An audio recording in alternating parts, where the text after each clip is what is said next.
Viviendo como Jesús vivió. Capítulo 9. La novia de Cristo. En las páginas finales de las Escrituras encontramos el resultado de la obra del Espíritu Santo. La novia de Cristo. También vemos ahí el resultado de la falsificación del trabajo de Satanás.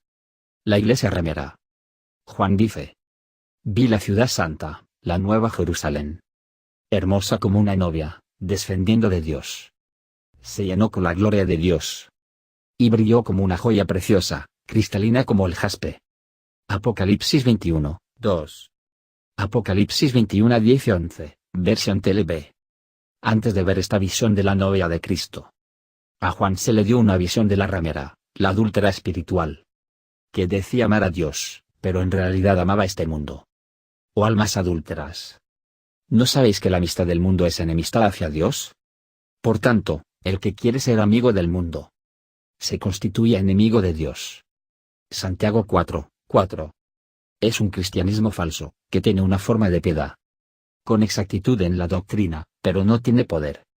Esto es que no hay vida divina. Teniendo apariencia de piedad, pero habiendo negado su poder, a los tales evita. Segunda de Timoteo 3, 5. Juan dice: vi a una mujer, Babilonia la Grande, la madre de las rameras, y una voz que decía: Babilonia la Grande ha caído. Vean el humo de su incendio. Su humo se levantó para siempre. Apocalipsis 17, 3. Apocalipsis 17, 2.5. Apocalipsis 18, 2. Apocalipsis 18, 9. Apocalipsis 19, 3. El contraste es sorprendente. Mientras que la novia viene a través del fuego del juicio, brillando como una joya preciosa, la ramera se reduce a cenizas por completo. Su humo asciende a los cielos, porque estaba hecha de cosas perecederas. Jerusalén la novia, y Babilonia la ramera son dos sistemas. Uno de Dios y el otro terrenal, anímico y demoníaco. Esta sabiduría no es la que viene de lo alto, sino que es terrenal, natural, diabólica. Santiago 3:15. Echemos un vistazo a Babilonia primero. Babilonia se originó con la Torre de Babel, que fue construida según el plan del hombre, en la fuerza del hombre y para la gloria del hombre. Se dijeron unos a otros: del hombre construyamos para nosotros una ciudad, a través del hombre, y hagamos un hombre para el hombre. Génesis 11, 3 y 4. Años más tarde, el rey Nabucodonosor, al haber construido la gran ciudad de Babilonia, capital de su gran imperio mundial, miró un día la ciudad y habló en la misma línea: ¿no es esta Babilonia la grande, que yo mismo he construido desde el hombre, por la fuerza de mi poder, a través del hombre, para la gloria de mi majestad, para el hombre? Daniel 4:30. La torre de Babel terminó en juicio. El alarde de Nabucodonosor también le trajo el juicio inmediato de Dios. Daniel 4, 31 al 33. El final de todo lo que ha sido producido por la sabiduría humana y el poder humano para la gloria del hombre también será juzgado por Dios. Lo que se hace a través del poder del alma humana perecerá, incluso si se llama trabajo cristiano. Las grandes murallas de Babilonia serán arrasadas hasta el suelo, y sus puertas altas serán quemadas. Los constructores, trabajadores cristianos de muchas tierras han trabajado en vano. Su trabajo será destruido por el fuego. Así dice el Señor de los ejércitos. La ancha muralla de Babilonia será totalmente arrasada, y sus altas puertas quemadas. Los pueblos habrán trabajado en vano, y las naciones solo para el fuego se habrán fatigado. Jeremías 51, 2.58. Jerusalén, por otro lado, es la ciudad de Dios. Hebreos 12:22. En el Antiguo Testamento, aquí estaba el templo de Dios. Jerusalén, la morada de Dios, tuvo su origen en el tabernáculo, construido por Moisés. Éxodo 25, 8. El tabernáculo fue construido exactamente de acuerdo con el plan de Dios, de acuerdo con todo lo que el Señor ordenó. Éxodo 42.16. De Dios. Fue construido por hombres dotados con el poder de Dios. Bezalel, lo he llenado del Espíritu de Dios. Éxodo 31, 1-5. A través de Dios. Fue construido para la gloria de Dios. La gloria del Señor llenó el tabernáculo. Éxodo 42.34. Para Dios. Aquello que se origina en Dios y se hace solo a través del poder divino. Para la gloria de Dios permanecerá para siempre. Pasará a través del fuego, brillando como una gema. Porque está construido de oro, plata y joyas. Al comparar las páginas iniciales de las Escrituras con sus páginas finales, encontramos que los dos árboles, el árbol de la vida y el árbol del conocimiento del bien y el mal, han producido dos sistemas, al final del tiempo. Jerusalén y Babilonia. Lo que verdaderamente nació del Espíritu, desde Dios, a través de Dios y para Dios, permanece para siempre. Mientras que lo que nació de la carne desde el hombre, a través del hombre y para el hombre, perece. Hoy, estamos viviendo entre las páginas de Génesis y Apocalipsis. Y sea que nos demos cuenta o no, estamos atrapados en uno de estos dos sistemas. Uno determinado a exaltar y glorificar a Dios. Y el otro a glorificar y exaltar al hombre.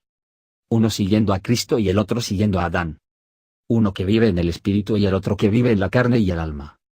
Tanto Jesús como Adán escucharon la voz de Dios. La diferencia estaba en el hecho de que uno obedecía y el otro desobedecía. Así también, dijo Jesús, sería con aquellos que escuchan su voz. Unos obedecerían y construirían sobre la roca, inconmovible para la eternidad, mientras que los otros escucharían pero no obedecerían. Y así construyeron sobre la arena, para finalmente perecer. Mateo 7, 24 al 27.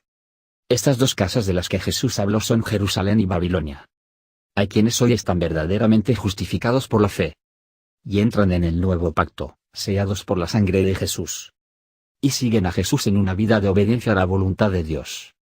Particularmente como se describe en Mateo 5 al 7. Quienes se edifican en la roca y tienen una parte en Jerusalén. Uno solo tiene que leer Mateo 5 al 7. Para descubrir si pertenece a esta compañía o no. Igualmente hay otros. Y esto es, por mucho, la mayoría. Que escuchan las palabras de Jesús en Mateo 5 al 7. Pero que tienen una falsa comprensión de la justificación. La fe y la gracia, viven en una falsa seguridad. Sin importarle obedecer las palabras de Jesús y, por lo tanto, construyeron sobre la arena. Babilonia. Que finalmente perece por siempre. Estos son cristianos a sus propios ojos. Porque Jesús dijo que el hombre que edificó sobre la arena fue alguien que escuchó su voz y, por lo tanto, obviamente, no un pagano, sino que leyó la Biblia y que estuvo en la iglesia. Su único problema era que no obedecía. Y por lo tanto no podía participar de la salvación eterna, prometida a todos los que obedecen a Jesús. Hebreos 5, 9. Su fe no era genuina, porque no tenía obras de obediencia para perfeccionarla. Santiago 2, 22 al 26. Los que están bajo la dirección de Adán siguen su cabeza, en desobediencia a la voluntad revelada de Dios.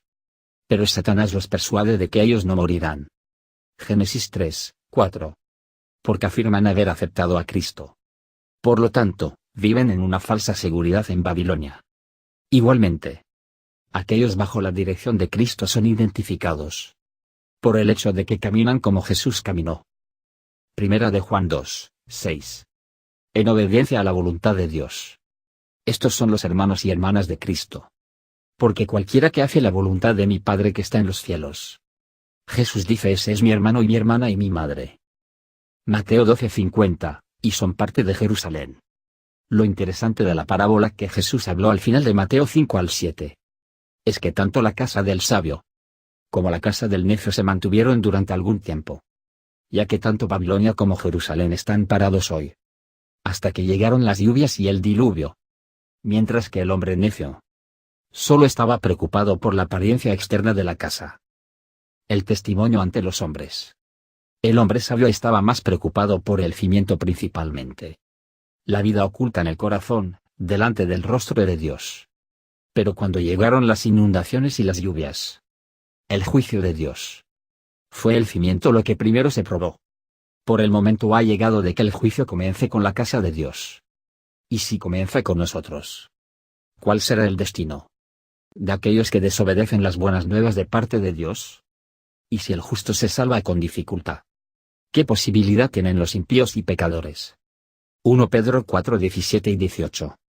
No todos los que me dicen, Señor, Señor, entrarán en el reino de los cielos, sino el que hace la voluntad de mi Padre, que está en el cielo. Muchos me dirán en ese día, Señor, Señor, ¿no profetizamos en tu nombre y en tu nombre realizamos muchos milagros? Y entonces les declararé, nunca te conocí. Porque ninguno que peca lo conoce. 1 Juan 3, 6. Apártate de mí, tú que practicas la ilegalidad, desobedecer a Dios. Mateo 7, 21-23. Observe aquí que habrá muchos cristianos en sus mentes, llamando a Jesús Señor. Y en sus emociones, llamando a Jesús Señor, Señor. Quienes aún no ceden su voluntad para hacer la voluntad de Dios en sus vidas. El Señor los rechaza como algo desconocido para Él. La característica distintiva de Jerusalén es la santidad. Se llama la ciudad santa. Apocalipsis 21, 2. Sin embargo, Babilonia se destaca por su grandeza. Se llama la gran ciudad. Apocalipsis 18, 10.